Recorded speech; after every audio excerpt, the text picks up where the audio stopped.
Ah bonjour les amis, bonjour à tous. Alors les amis, il y a toujours plein de copains qui me posent des questions. Mais qu'est-ce qu'on peut bien bouturer à la fin de l'été, hein?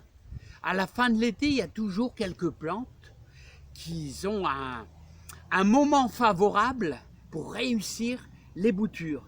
Alors je vais vous présenter quelques plantes qui sont faciles à bouturer et avec de la réussite, hein.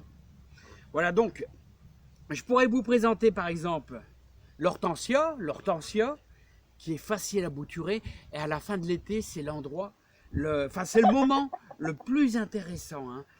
Donc, je vous ai concocté quelques belles petites branches. Vous avez le forsythia. Alors, vous essayez de prendre une branche sans fleurs, mais une branche, bien sûr, de l'année. Voilà, le forsythia, ça c'est encore de l'hortensia. Hortensia. Alors, un petit conseil concernant l'hortensia. Alors, si vous voulez, essayez de faire bleuir vos hortensias. Alors, moi, je vous conseille de mettre des ardoises broyées dans votre terre. Voilà. Vous avez aussi quasiment tout l'année. Ce qu'on peut faire, c'est des boutures, bien sûr, de lavande. Voilà. Alors, essayez de récupérer des branches aussi également de l'année. Alors, c'est facile à bouturer. On en a fait au printemps, on en a fait vraiment, même en plein été. C'est coriace la lavande. C'est le moment, vous voyez, fin d'été, de la tailler. Une fois qu'elle a fait ses belles fleurs. Et vous pouvez la bouturer facilement. On en a réalisé des tas, et écoutez, dans le jardin ici, hein.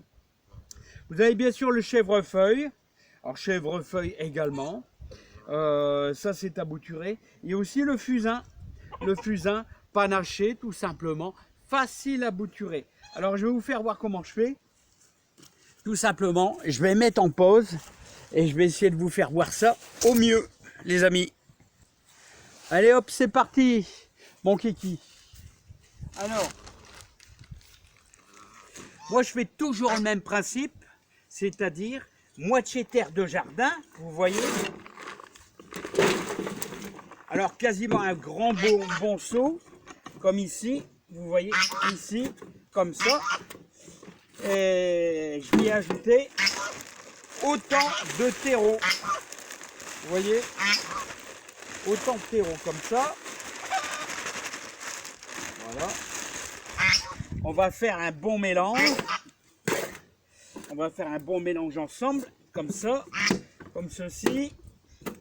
Vous allez bien travailler votre terre ainsi que votre terreau. Voilà, comme ceci. Alors pourquoi je vous conseille de mettre un peu de terre de jardin? Disons que ça va rendre, au niveau de vos pots, ça va rendre votre terre bien compacte et avec un bon contact avec les branches. Voilà. Vous mélangez bien. Et maintenant, comme je dis toujours, on va y faire un bon pralinage en ajoutant notre eau. Voilà. Pour faire quelque chose de bien pâteux, hein. Encore un peu. Voilà, c'est bien. Voilà. Là, on commence à être pas mal. Voilà. Regardez comment on obtient une belle terre. Bien pâteuse. Alors, ce qu'il est important, les amis, vous voyez, hein, c'est d'obtenir une terre bien pâteuse. Comme ça. Parce que autrement, alors une bouture qui sèche est une bouture qui est loupée, les amis. Carrément loupée. Alors, les amis, ce qui est important, c'est avoir toujours une bonne humidité.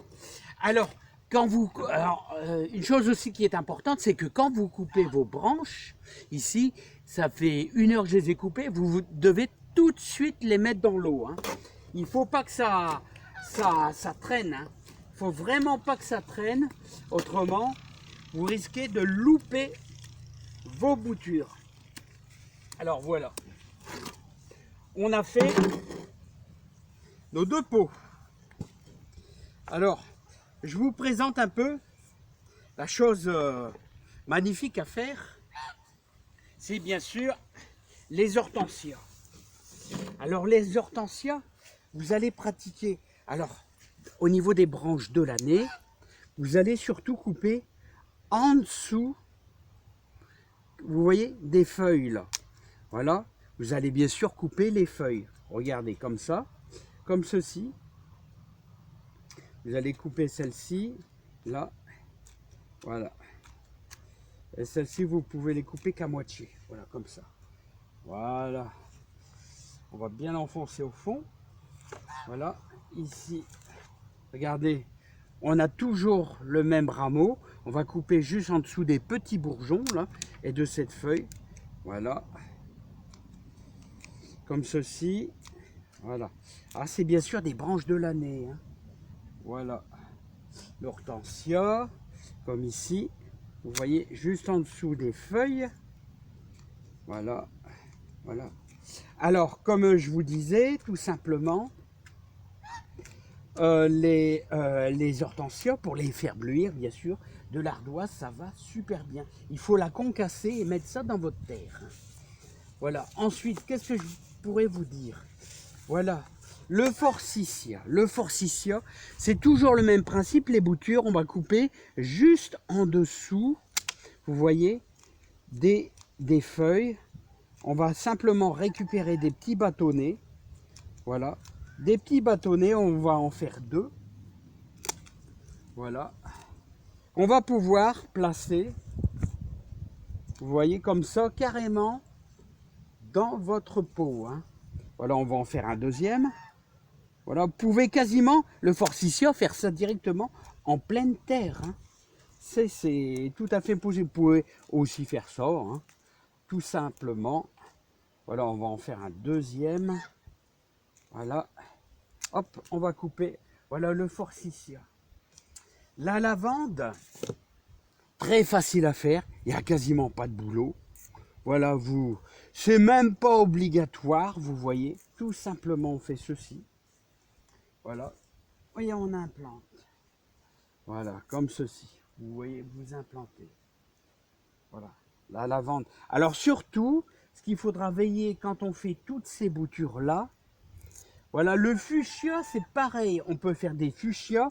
Et je vous dirais même qu'il y en a qui commencent aussi à faire des boutures de rosier, hein, dès début septembre. Alors le fusain, c'est toujours les mêmes. De manière, les boutures, c'est toujours la même chose. On va travailler en dessous des bourgeons, tout simplement. On va enlever le plus gros au-dessus et on va l'implanter. Voilà, tout simplement. Ça, c'est le fusain. Voilà, j'en ai un deuxième ici. Vous voyez, regardez le fusain. On va être en dessous des bourgeons. On va enlever les petites feuilles, tout simplement. Voilà. Hop, et vous implantez, tout simplement. Voilà. Pour le chèvrefeuille, vous prenez la branche, une branche de l'année, tout simplement. On va couper en dessous du bourgeon. Voilà. Et on va bien sûr enlever toutes ces petites feuilles là. Voilà, vous pouvez laisser les 2 dernières en haut, là, tout simplement. S'il y a des petits fruits, vous les retirez surtout. Voilà. Comme ceci. Et voilà.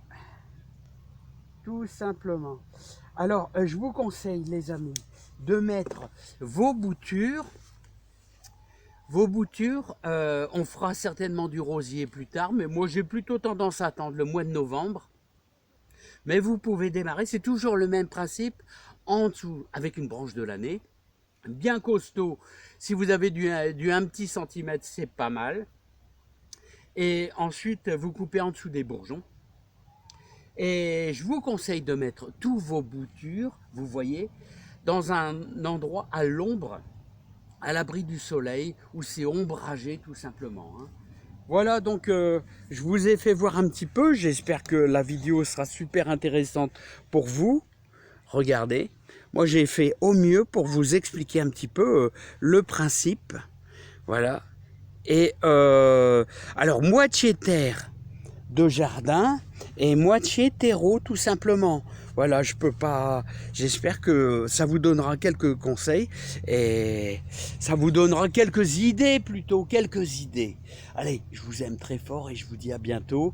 Hein, et faites bien des boutures forsythia, fuchsia, fusain, lavande et hortensia, les amis. Allez, à bientôt.